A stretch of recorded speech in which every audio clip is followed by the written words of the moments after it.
मैं आज एक कसाई की दुकान पर बैठा हुआ था। वहाँ एक सफेद पोश नौजवान मुंह पर दाढ़ी, सर पर टोपी, आंखों पर चश्मा लगाए दुकान में दाखिल हुआ। दुकान पर बहुत रश था। कहने लगा, भाई 2 किलो गोश्त देना, भाई किलो गोश्त देना की आवाजें दुकान में गूंज रही थीं। जैसे ही ये शख्स दुकान में दाखिल हुआ, कसाई सबको छोड़कर उसकी तरफ मुतवज्जा हुआ। कहने लगा, जी बोलें भाई साहब। वो शख्स बोला कि आधा किलो गोश्त दे दें। कसाई ने जल्दी से साफ सुथरा गोश्त का टुकड़ा निकाला और उसकी बूटियां बनाकर उसको दे दी। जैसे ही उस शख्स ने पैसे देने के लिए हाथ बढ़ाया तो कसाई ने पैसे लेने से इनकार कर दिया। इस पर नौजवान बोला कि नादर भाई, आप हमेशा ऐसे ही करते हैं। कसाई सुनकर मुस्कुरा दिया और वो नौजवान भी दुकान से निकल गया। अब लोग गिले शिकवे करने लगे कि हम कब से खड़े हैं, इसको चर्बी चढ़ी है। दुकान पर काफी रश था। मेरा तजस्सुस बढ़ा। गाहक निपटा कर जैसे ही कसाई फारिग हुआ तो मैंने कहा कि 2 किलो गोश्त देना। फिर मैंने पूछा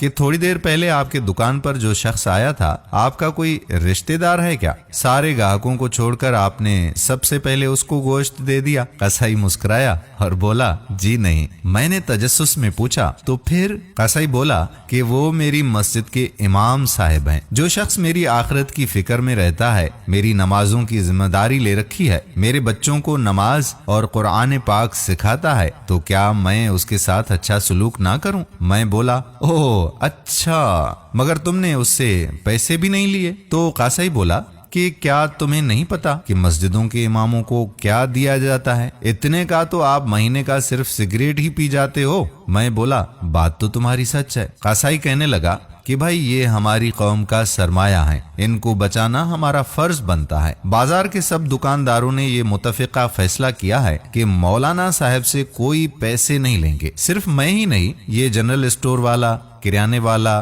दूध वाला, दर्जी, ये नाई और वो डॉक्टर, कोई भी इनसे पैसे नहीं लेता यहाँ। भाई इतना तो हम कर ही सकते हैं ना इनके लिए। और फिर मुस्कुरा कर बोला कि भाई आधा किलो गोश्त के बदले जन्नत कोई घाटे का सौदा तो नहीं है, ये लें आपका गोश्त। वो शापर मेरी तरफ बढ़ाते हुए बोला। मैंने उसको पैसे अदा किए और कहा कि भाई पर मैं तो जॉब करता हूँ, काश मैं भी आप लोगों की तरह इन मौलवी साहब की कोई मदद कर सकता। कसाई ने कहा, बहुत आसान है। मौलाना साहब ने वो सामने वाली दुकान पर साइकिल बनने के लिए दे दी है, आप चुपके से उसका बिल अदा कर दें और दुकानदार से कहें कि मौलाना साहब से पैसे ना ले। मैं खामोशी से दुकान से बाहर आ गया और बहुत खुश था, क्योंकि उस कसाई से आज मदद करने का नया तरीका जो सीखा था मैंने। और फिर मैं उस साइकिल वाले की दुकान पर गया और उस साइकिल वाले को कुछ पैसे अदा करके अपने घर को निकल गया। दोस्तों, याद रहे कि इन उल्मा में हमारी तरह कुछ कमियां भी हो सकती हैं, मगर ये हमारे दीन के मुहाफिज हैं। जिस तरह 1400 साल पहले हमारे प्यारे नबी सल्लल्लाहु अलैहि वसल्लम ने